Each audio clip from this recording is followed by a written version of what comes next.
Louvado seja o nome do Senhor. Tu és santo, Senhor, tu és adorado.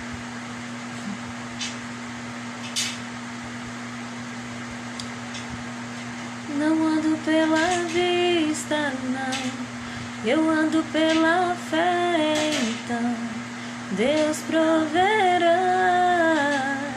Deus proverá.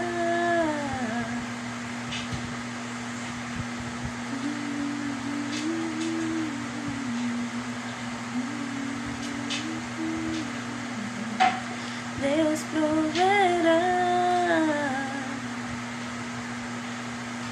Deus proverá quando o azeite e a farinha faltar, quando a minha força se esgotar. Deus proverá, Deus proverá, mesmo cego me faz enxergar. Oi, amiga. Mesmo falho me faz andar sobre as águas.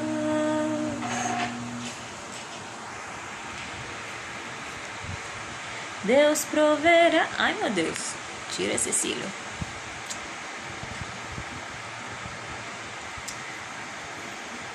Amiga, tô com mensagem aqui.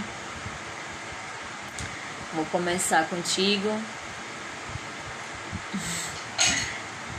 e ver se vai entrar mais alguém, senão a gente deixa salvo.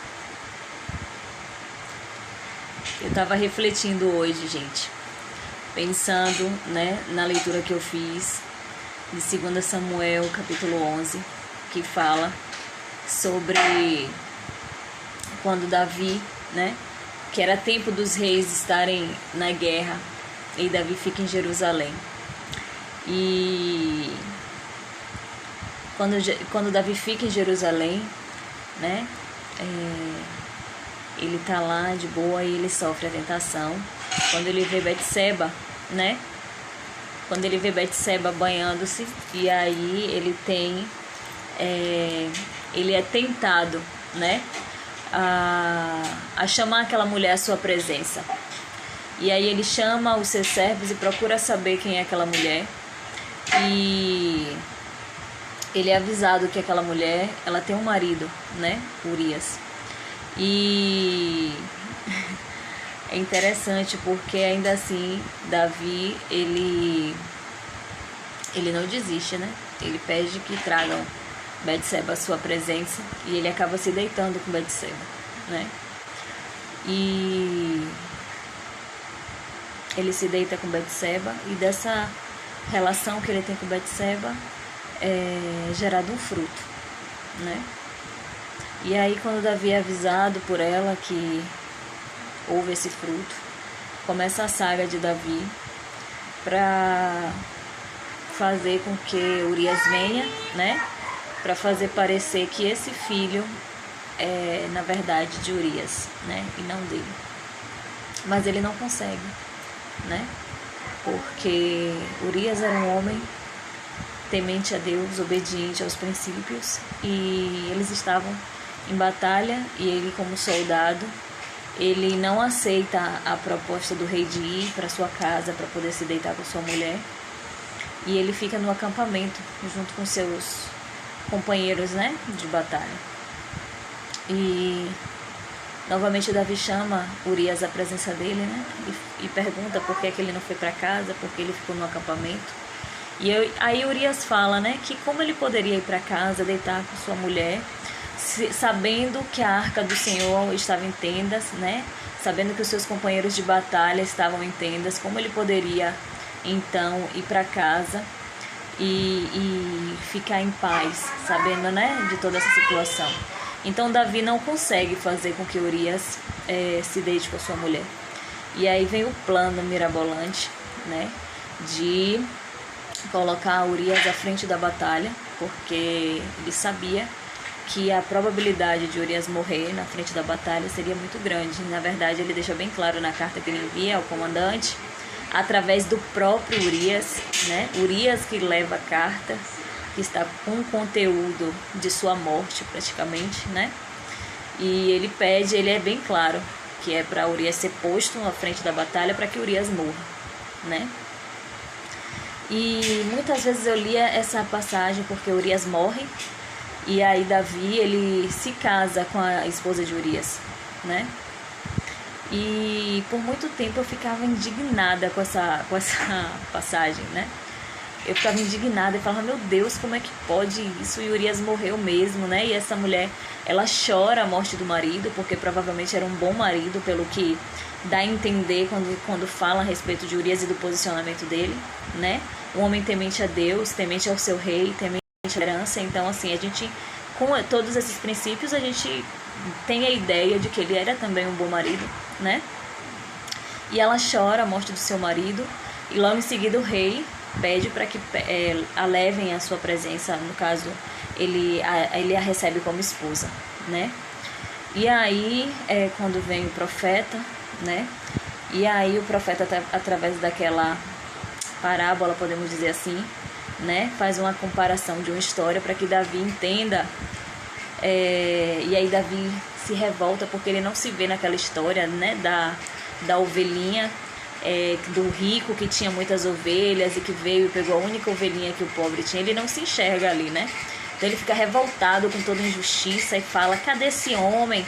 Tragam esse homem à minha presença e tal. E aí o profeta fala, esse homem é você, né? E aí expõe toda a situação e confronta Davi com a realidade.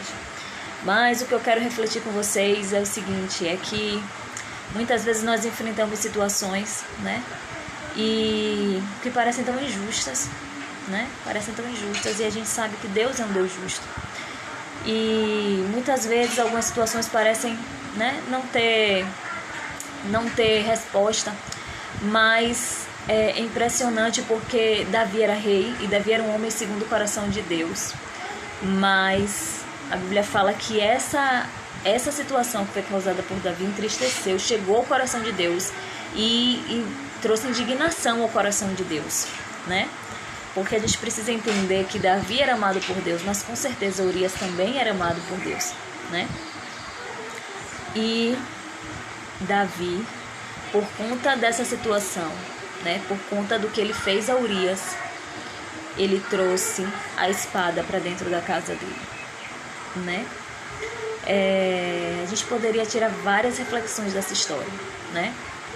E eu tenho pensado bastante, e o que me veio, né, o que veio ao meu pensamento foi referente a discernimento, né? Discernimento de quando as pessoas chegam até nós com algumas situações, né? Aparentemente, né, positivas, e muitas vezes a gente falta o discernimento, a gente não sabe qual é a intenção. Então a gente precisa estar conectado a Deus para que o Senhor nos mostre quais as intenções das pessoas, independente de quem sejam. Porque Davi era um homem de Deus. Ali foi um momento de tentação, ele caiu na tentação, ele pecou. Mas ele era um homem segundo o coração de Deus, né? Então, assim, a Bíblia diz, maldito o homem que confia no homem. Por isso que muitas pessoas estão se dizendo decepcionadas, né? Decepcionadas até com pessoas, porque é um homem de Deus e tal. Homem de Deus, mas homem, ainda assim falho, né? Sujeito a falhas. Então, assim, a nossa confiança tem que estar no Senhor. Então, assim, discernimento de espírito, né? Porque Urias, ele levou a carta na confiança, e o conteúdo daquela carta era a sua própria morte, né? Então, assim, vamos pedir a Deus discernimento de espírito, né? E mais uma vez ter a convicção de que nós servimos a um Deus que, ainda que muitas coisas pareçam injustas aos nossos olhos, né? A gente não sabe o tempo, a gente não sabe a hora, mas o Senhor não deixa nada impune. Então, que a gente tire dos nossos corações essa sensação de impunidade, né? Porque no Senhor não existe impunidade.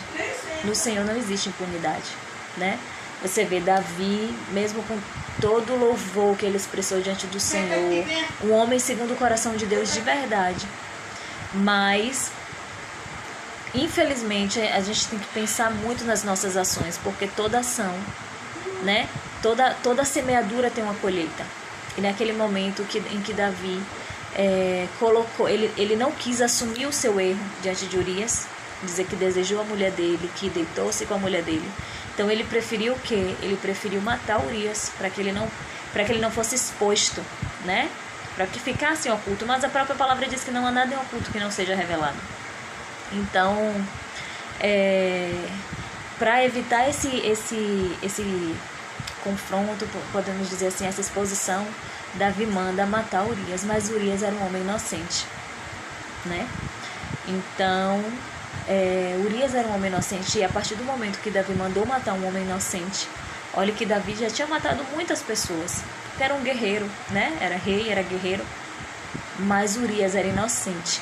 Urias não merecia aquela morte, não por aquele motivo, né? Ele poderia até morrer na batalha, mas não daquela maneira.